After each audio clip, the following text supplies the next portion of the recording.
going to discuss about the advantages of database management systems. In the previous class, we have discussed the introductory concepts about database and what exactly database means, why we need database and how efficient it is when compared to traditional file processing system. Today we discuss about the factors based on which we can say that database management system is a much better option compared to our traditional file processing system. These are the points that we are going to discuss today. The very first topic is controlling redundancies. What do we mean by redundancies? As we all know, in a traditional file processing system, everything, that is whatever data we need to store, are stored in files, right? So, number of user groups means set of user groups will have their own set of data to be stored and to manage data processing. Okay. Here in this case, for example, if you consider a university database, there will be set of user groups, different set of user groups. For example, it will contain admission related stuffs, accounting related stuffs, course registration stuffs, right? For each of these functionality, there we will have a different set of user groups, and all these user groups will have their own data stored in file. Here the same data which might be common for all these user groups are repeatedly stored in their respective files. Okay. So, that is called as redundancy. Redundancy is nothing but repeated storage of same data in the files. Okay. With the help of database management system, we can store these common data in one place and it will be made available to all the user groups. So, at the time of database design itself, the views of different user groups are integrated and addressed, and they are consolidated into one place where a common data will be stored. For example, if you consider university database, in case of admission, we will store the details of student, right? For example, his name, date of birth, his age, contact details, his grades, etc. At the same time, in billing, in the accounting sector or in the accounting set of users, there also they are going to store billing information, etc., along with the basic description about or the basic details about the student, right? And in the same pattern, the course registration division, even there they will store all course related stuffs like the grades of students, etc., along with the basic information of the student, right? In all these three different set of users, they are going to store the details of student repeatedly, the basic details, that is the name of the student, his USN, his age, his contact details, his email address, etc. So, here we are storing it 3 times. Instead of that, with the help of our database management system, we can store the common details in one place and we will made it available to all set of users as and when they want to have an access to those data, right? By doing this, we can avoid 3 things. When we have data redundancies, means when we are going to write the data repeatedly in 3 set of user groups, there is a waste of space, right? We are going to store it in 3 different space. Same data is going to be stored in 3 different places, and there is waste of duplication effort, the effort that is being put in order to store it 3 times. That can be avoided, and one more thing, the inconsistency between different files can be avoided, right? If you, for example, if we want to update some values of this data, means some corresponding address of student need to be changed. In such situation, in the traditional system, what we need to do, we need to make that modification or that change in all the files wherever we are going to store the details of student, right? Here, since we have a single copy of data stored in database and that will be made available to all the user groups, if there is any modification required, it will be done at once and it will be made available to all other user groups, right? So, we can overcome these 3 problems which might arise due to the redundancy in case of traditional approach. So, that is our first point. Now, we will move on to the second point, that is restricting unauthorized access. As we know, when we say a database, it will be huge, right? And multiple set of user groups will be accessing that particular database. In such case, it is not necessary to provide access rights to every users. There will be some confidential information which might not be feasible or which is not advisable to have an access to those confidential information for all the user groups, right. Several user groups are enough if they are provided with the basic information. For example, financial details in company database. So, the financial details of company database might not be required, and it should not be required to have a view by all the employees, right. Only the authorized employees will be provided an authorization to have a look into that particular data, and they should be provided with an access to edit or modify or delete or whatever modification that need to be done to that particular database, right. So, our database management system provides us a authorization subsystem with which database administrator will create accounts, and depending upon the role that that particular person is playing, an authorization is provided to that person. So, that is our second point. Next, we will move on to the third point, that is providing persistent storage for program objects and data structures. What do we mean by this? What do we mean by persistent? Persistent means once stored can be accessed many times, right. When we discuss about the traditional file system, all the things that are stored in system, once the program objects are out of execution, then whatever we store in that file might be lost. But that is not the case in database management system, okay. When we say that we are programming, we will come across various complex objects and data structures here when we program an application which will have an access to the database, right. In such case, if we want to store those objects and data structures in our traditional system, what we will do, we need to convert that to a format which will be easier for us to store in files. Once it is stored in files, whenever that particular data need to be accessed by some end user, I mean to say, when an application program raises a request to have an access to the data which is stored in the file, then again that data need to be transferred or converted back to a format which is compatible or which is suitable for the end user, right. So, here we need to put in effort in order to convert a format from a program perspective to a file perspective, and then once again from a file format to a end user perspective. So, an effort is involved in converting from one format to another format as far as objects and data structures are concerned, right. But our advanced relational database system provides us a way to store it directly, okay.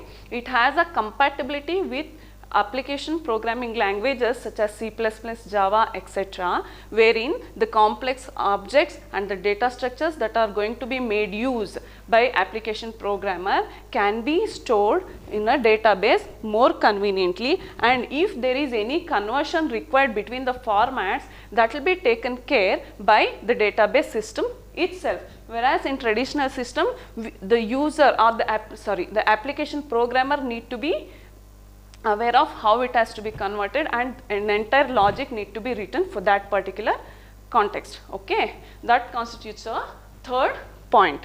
The next point is providing backup and recovery. What do we mean by that? When we say that we are using database management system, it means that whatever we store in the data should be secured, right, because data is very crucial. It plays a crucial role in our application and day-to-day life, right.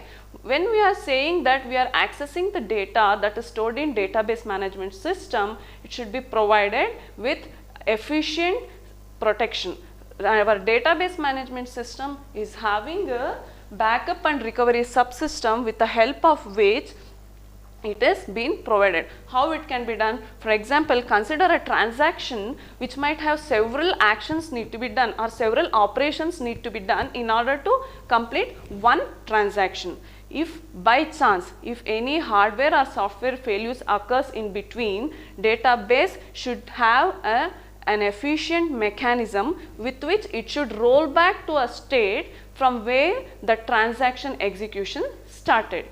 Consider an example of banking transaction. We need to draw an amount from our account, right? We are entering the amount which we want to enter and account number, etc. Due to some problem, if that particular transaction is being interrupted in between, then it should go back to the state from where the transaction started. So in our account, whatever balance that we had in our account should be maintained to that state itself. It should not be deducted, right? After deducting, if transaction fails and that rollback is not happened, then there is a loss of data, right? So that facility is being provided by database management system as backup and recovery subsystem. Okay. The next point is providing storage structures and search techniques for efficient query processing. This is done with the help of indexes and cache memory concept in the database system. What do we mean by index? Index is nothing but having a pointer towards something, right? So whatever data that we store, it will be stored in disk space ultimately, right? So wherever we store our records in disk, that need to be indexed with some index, right? We are going to store that address with an index. So whenever we want to have an access to that particular record which is stored in disk, index is used to fetch it fast from the disk space to the main memory. While copying from disk space to main memory, every time when we want to have an access to the same set of data, if that is the situation, we need not go to disk space every time. That will be copied to the main memory once and it will be stored in cache, right? So when we access that particular data repeatedly, instead of accessing it from disk space, it will be accessed directly from the main memory through cache. So that is how database system is providing us the structures and search techniques for efficient query processing. Okay. The next point is providing multiple user interfaces. What do we mean by multiple user interfaces? In the previous class, we have discussed that we are going to have several actors on the scene, right? We have database administrators, we have database architects, application programmers, casual end users, standalone users. So different set of users with different level of knowledge about the database. We need not provide all physical storage related details to an end user. He is not at all concerned about it. He is just concerned about his particular work, right? So depending on the users, different user interfaces will be developed.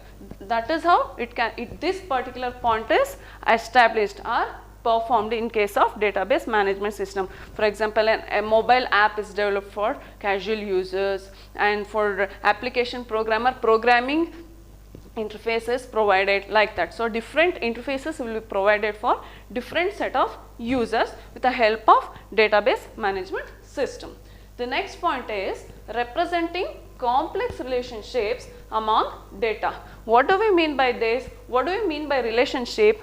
Consider an example of university database which we have already discussed. Here we have a student whose information is going to be stored by different set of user groups, right? We have accounting information where we are going to store his payment details. We have course registration details where we are going to store his course details, his grades, etc. And we also have his administration details in administration section, right? So here a single record of student is related to multiple records of finance, admission and course registration, right? So database management system provides us an efficient way through which we can establish relationship among all these set of information. Okay, that is how we are going to represent complex relationship among the data. There will be data stored in different tables, and relationship between those particular tables will be established using foreign keys or referential integrity, which we are going to discuss in the next few classes. Okay. The next point is enforcing integrity constraints. What do we mean by constraints here? Constraints are nothing but the restrictions that we are going to impose on the data, right? When we say that we are going to store the name of a student, can we allow numeric values for that? No, right? Numeric value cannot be a student name. Similarly, we cannot allow alphabetical value for phone numbers, right? So, each data will have its own format in which we are supposed to store it, right?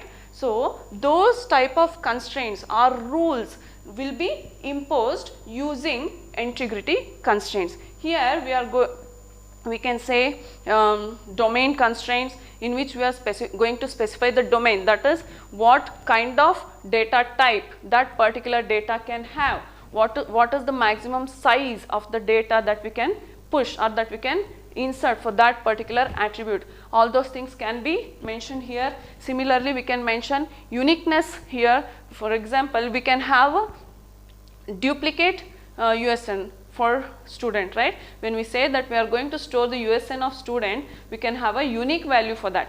No, two students cannot have same USN. Similarly, your Aadhaar number, we cannot have same Aadhaar number for two persons. It is unique identification, right? So, such uniqueness can be represented by specifying it as a unique and we use that as key constraints, okay? And referential integrity can be established between different tables in order to establish relationship among the records. So, all these constraints are imposed on the database with the available integrity constraints. That is also one among the advantages of database management system. Moving on to the last point, that is permitting, inferencing and actions using rules. Here we discussed that we are going to impose constraints on rules with which we are going to design our database, right? After that, we cannot impose or we cannot restrict everything only with these integrity constraints. We need to have some more rules which need to be imposed on the database in order to perform some operation. Such things are done with the help of actions, inferencing and actions using rules with the help of triggers and stored procedures. I say it as triggers. With the help of triggers, we do this. What do we mean by triggers? In the triggers, we are going to specify if some condition holds good, then perform these set of actions on the database. That is how we are going to write it. Okay, that is called as triggers. So, we are going to permit inferencing and action using rules with the help of triggers and also stored procedures. For example, in order to understand this, consider an example where we need to promote a student to the next academic year. There is a constraint that he should not have more than 5 arrears, right, backlogs. In such case, we can write a trigger wherein we are going to check whether that particular student have more than 5 subjects as arrears or backlogs. If so, retain him in the same year or else promote him to the next academic year. Such mini word demands can be implemented with the help of triggers and stored procedures. Okay. So, to conclude, we have listed 9 points here, and all these 9 points states or concludes as the database management system provides us a better way of handling data when compared to the traditional file processing system. After this, we will move on to the next topic, that is some more inferences of database management. Now, we will discuss about the implications of database management system usage. Means, when we have discussed that there are several advantages with which we can say that database management system plays a more efficient role compared to traditional file processing system as far as data processing is concerned.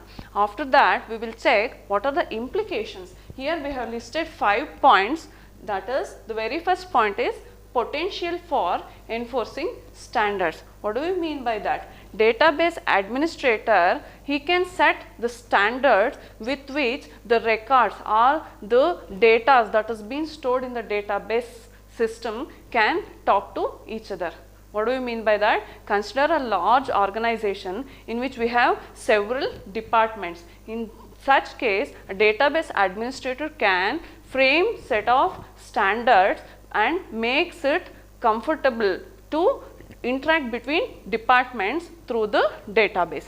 That is the first point. Next point is reduced application development time. What do you mean by application development time? The time that is being consumed in order to develop an application. Once the database is being designed and installed and it is set to use, once it is done, the development time that is required in order to develop an application is reduced. There is an estimation that 1/4 or 1/6 of time is reduced. It takes only 1/4 or 1/6 time of the time that initially was taken in order to develop an application. Okay, that is the second point. The third point is flexibility. Means once the database is designed and it is put into use, in future if there is any change that need to be done to the database, it can be done, and if there is any upgradation that need to be done as far as the database is concerned, that can be done very flexibly. So that flexibility is provided to us with the database management system. The next point is availability of up-to-date information. Means whatever we enter into data is going to be updated immediately, and it should be made available on a real-time basis. For this, consider an example of airline ticket reservation or railway ticket reservation. In such cases, at every point in time, at every second, an updated list of available seats need to be displayed, right? That particular requirement can be done with the help of database. So there is an availability of up-to-date information at every point of time. The database is going to be updated, and the updated information need to be made available to the end user. The last point is economies of scale. As we all know, once the database is designed and deployed and it is put into use, it can be used multiple times, thereby the economy or the cost that is being spent on the development of application will be reduced. So to conclude, we have 5 points which implicates that database is the best option. That is, with the help of standards that are set by DBA, we can make different departments of organization to have a interaction between them, and there is a reduced time, application development time compared to the previous traditional system, and there is a flexibility of modifying the application, modifying the database in case of database system, and there is availability of up-to-date information, right? And the last point is economies of scale, right? We are going to spend the very minimal amount of cost compared to the traditional system with the help of database management system. So we discussed 9 points about advantages of database management system and 5 points about the implications. Thank you.